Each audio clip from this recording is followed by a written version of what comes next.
adalah kami naik, sedangkan kamu enggak, kata Puyaning sambil nunjuk ke arah Eugene CLC. Widih, ibu dari Chris Wu lah yang memulai laporan ke polisi. Waduh, jadi ada seorang CEO yang menawarkan penggemar untuk bermalam bersama artisnya dengan membayar 30 juta won saja. Ini CEO-nya masih waras nggak sih?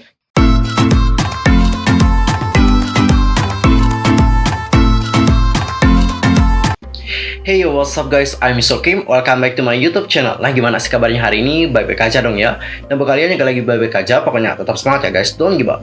Nah guys, untuk hari ini kita akan membahas tentang topik-topik terangan seputar dunia per-K-popan yang pastinya sangat banget untuk kalian lewatkan. Nah, supaya kalian gak ketinggalan tentang update terbarunya, buruan subscribe channel aku, bunyi loncengnya, serta jangan lupa juga buat like, comment, share kepada teman-teman K-popers yang lainnya. Tanpa basa-basi lagi, langsung aja yuk guys, kita bahas bersama-sama. Oke guys, untuk berita pertama, kita akan mulai dulu berita dari Treasure. Jadi, seperti yang kalian tahu ya, Treasure itu kan punya konten video. Nah, konten video resmi dari Treasure itu terlihat sengaja mengekspos Saseng yang menyewa perahu untuk ngikuti mereka. Ih, kok serem ya? Jadi, dalam video Treasure Map yang baru-baru ini diunggah di channel YouTube resmi mereka, Saseng fans dari grup Treasure itu telah tertangkap kamera nih guys. Dan terlihat kalau mereka itu kayak menyewa perahu untuk mengikuti grup tersebut. Dan adegan ini juga telah dibagikan di forum komunitas online dan mengungkap bagaimana para penggemar memadati area tersebut sehingga tidak memungkinkan untuk melanjutkan syuting.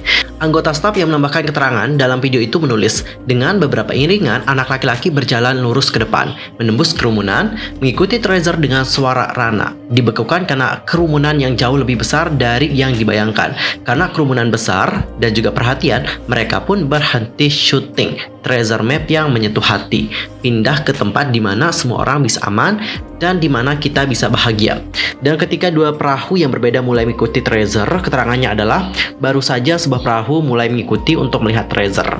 Dua perahu datang dan dalam adegan ini close up Saseng mengungkapkan keberadaan mereka di area tersebut. Nih kalian perhatiin ya guys dengan seksama. Mereka juga udah kayak bawa kamera gitu nggak sih? Ya seperti inilah emang Saseng guys. Pasti selalu mereka itu kayak bawa kamera gitu. Nah, netizen yang terkejut dengan adegan itu pun terus berkomentar nih, wow, aku kaget ya, karena ini pertama kalinya aku melihat begitu banyak Saseng yang mengikuti grup idol YG. Dan saya sangat terkejut karena alasan kenapa tim memutuskan untuk pergi ke pulau terpencil adalah untuk melarikan diri dari orang-orang itu. Dan mereka akhirnya mengkritik anggota staf di Twitter, lol. Wow, aku bukan penggemar grup YG, tapi aku nggak tahu kalau Treasure punya Saseng sebanyak ini. Bukankah mereka semua masih muda? Ya jelaslah punya Saseng ya, karena Treasure juga namanya kan gede banget. Habis itu membernya juga ya tampan-tampan, jadi of course banyak yang suka sama mereka dan juga banyak yang menjadi Saseng.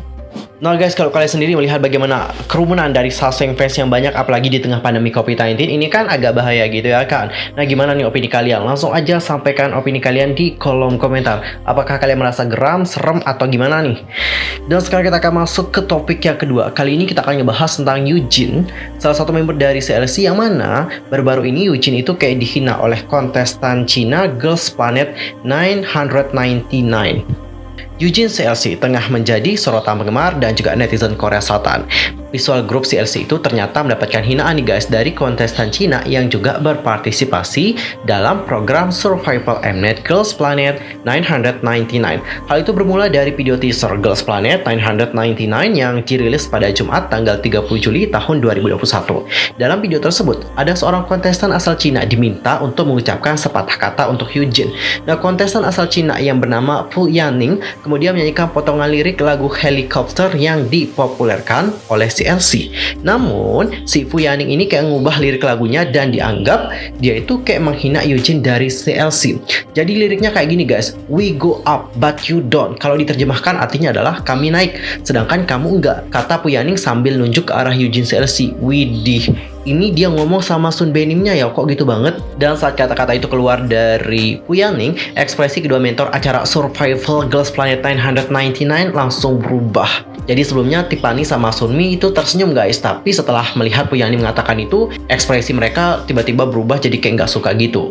Kontestan lain pun terlihat terkejut dengan perkataan Fu Yaning pada Eugene. Dan dalam voice over terdengar suara kontestan Cina itu mengatakan, aku akan mengalahkan seluruh 99 gadis. Nah sementara Eugene CLC memilih untuk diam, namun ia tidak terlihat senang dengan perkataan Fu Yaning. Netizen Korea bahkan gak percaya nih guys, melihat Mnet ini kayak ngulangin taktik serupa seperti dalam program survival mereka sebelumnya, yaitu Produce 48. Jadi mereka ini menduga bahwa Mnet itu berencana menggunakan Eugene CLC untuk menciptakan situasi dramatis dalam program tersebut.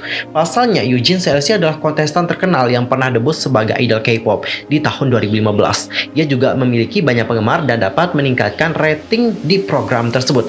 Banyak yang ingat bagaimana KN dari After School dibuat seakan-akan punya situasi dramatis dalam Produce 48. Tapi saat episode final, Mnet ini menyabotase voting dari KN yang seharusnya berada di peringkat kelima dan bisa debut sebagai member IJOAN, tapi akhirnya dia itu malah menempati peringkat ke-14. Netizen Korea juga menyoroti video teaser yang dibagikan Mnet pada hari Selasa tanggal 29 Juni 2021. Jadi dalam video tersebut, para mentor terlihat sedang menonton klip audisi para kontestan.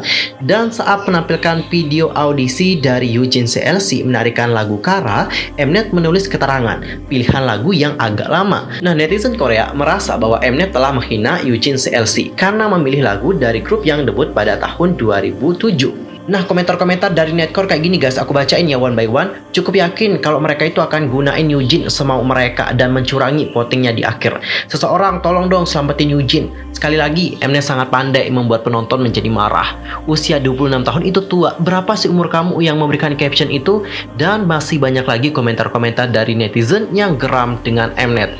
Dan untuk informasi aja ya guys mengenai program Survival Girls Planet 999. Jadi setelah sukses dengan seri Produce, Mnet juga melahirkan acara tersebut, yang mana mereka itu di acara ini fokus pada trainee wanita.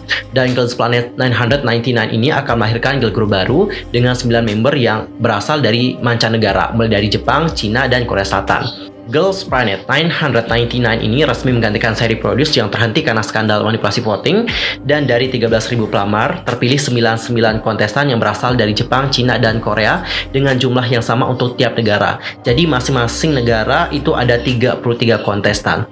Dan untuk acara ini itu akan tayang pada Jumat 6 Agustus 2021 pada pukul 20.20 waktu Korea Selatan di Mnet. Beberapa kontestan acara Girls Planet 999 yang pernah debut sebagai idol K-pop antara lain Eugene CLC, Jiwon Cherry Ballet, dan Pora Cherry Ballet.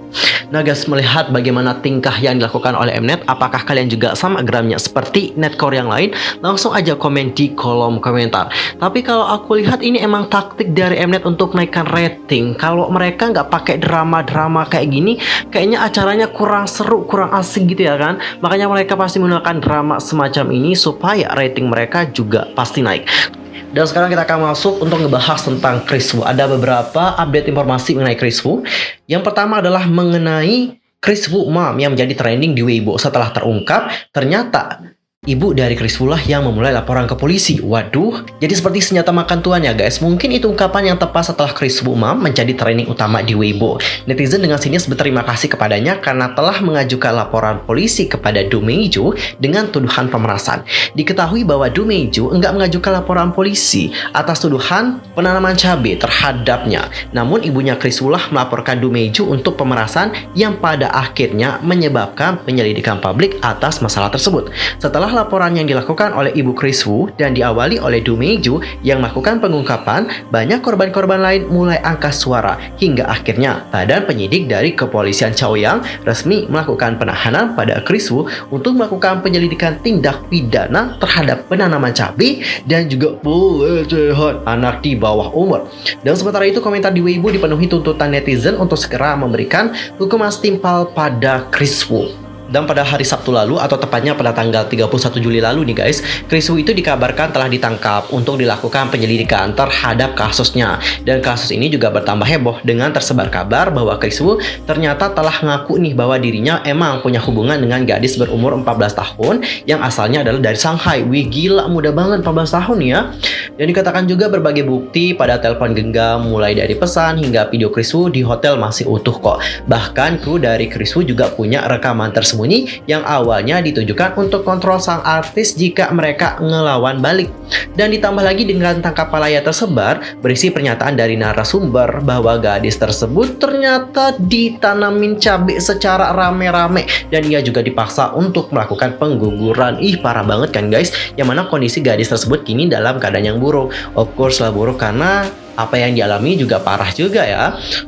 Dan update terbaru mengatakan bahwa kepolisian distrik Chaoyang, Beijing, China itu resmi menahan Chris Wu atas tuduhan pelecehan tersebut. Dan terkait penahanan tersebut, kepolisian merilis keterangan resmi melalui Weibo dengan mengatakan polisi menyelidiki dugaan Wu Yifan mengelabui perempuan muda untuk berhubungan atau menanam terongnya. Karenanya, kami resmi menahan pria 30 tahun berkeluarga negaraan Kanada itu atas dugaan penanaman terong alias cabenya. Dan dalam lanjutan unggahannya, polisi mengungkapkan bahwa kasus tersebut tengah bergulir dan tuduhan penanaman cabai dan pelecehan terhadap mantan member EXO tersebut bermula dari unggahan Du Meiju di Weibo pada tanggal 8 Juli 2021. Model 18 tahun tersebut dalam unggahannya juga mengklaim bahwa diperdaya Chris Wu untuk datang ke rumahnya. Manajer sang aktor juga meminta Du Meiju datang untuk menjalani casting model video klip Chris Wu. Dan di rumah itu dia justru harus menjadi ladang untuk Chris Wu menanam cabenya. Dan Meiju juga mengaku ada sekitar 30 korban lain yang mengalami nasib serupa. Namun Chris Wu dalam unggahan di media sosial membantah tudingan tersebut. Chris Wu dalam unggahannya kala itu tegas mengatakan, kalau aku melakukan hal yang dituduhkan, gak usah khawatir, aku akan menyerahkan diri. Aku akan bertanggung jawab kok atas omonganku secara pribadi. Wah, agak kaget juga ya guys melihat apa yang dilakukan oleh Chris Wu. Nah, kalau kalian sendiri gimana nih pendapatnya? Langsung aja komen di kolom komentar ya. Dan sekarang kita akan masuk ke berita yang terakhir. Ini beritanya nggak kalah ngebuat kita menjadi geram. Jadi ada seorang CEO yang menawarkan penggemar untuk bermalam bersama artisnya dengan membayar 30 juta won saja. Ini CEO-nya masih waras nggak sih? Jadi Cinggu, seorang netizen itu telah membagikan pengalamannya setelah memberikan dukungan pada siaran live streaming seorang artis wanita. Melalui postingannya di forum komunitas online, netizen ini selanjutnya disebut sebagai netizen A mengakui bahwa sempat memberikan dukungan pada live streaming melalui sebuah platform ternama Korea Selatan pada bulan April lalu. Di saat yang sama, A mendapat panggilan dari seorang pria dan berakhir bertemu dengannya. Yang ternyata pria tersebut adalah seorang CEO dari agensi artis yang ia tengah saksikan. Artis wanita tersebut juga hadir kok dalam pertemuan itu. Nah, CEO ini menawarkan A untuk melakukan investasi di agensinya, namun ia menolak. Pasca kejadian ini, sang CEO menawarkan A untuk bermalam dengan artis wanita yang bersangkutan dengan membayar 30 juta won atau sekitar 376.056.702 rupiah. Banyak banget kan guys? Dan gak hanya itu aja, CEO-nya juga langsung ngirimin nomor rekening banknya, supaya mungkin dapat transfer gitu ya. A juga sempat mendapatkan ancaman dan bujukan beberapa kali karena menolak penawaran mereka, dan ia juga berencana untuk melaporkannya ke polisi untuk melakukan investigasi terhadap agensi yang bersangkutan terhadap perencanaan prostitusi dan juga percobaan fraud. Sampai ke telinga agensi, mereka mengatakan bahwa pernyataan dan bukti dari A tidak benar dan cuma dibuat doang. Dan sementara itu, artis terkait yang diduga merupakan Jang Ha-on juga mengatakan bahwa kabar tersebut adalah kebohongan belaka setelah penggemar melontarkan pertanyaan di kolom komentar Instagramnya. Oke guys, sekian aja ya untuk hari ini. See you next time di video berikutnya. I'm Yusuf pamit. Aku mohon maaf nih kalau ada kesalahan baik dalam ucapan, sikap, tindakan, dan sebagainya. I'm so sorry banget. Annyeong, 감사합니다. Goodbye.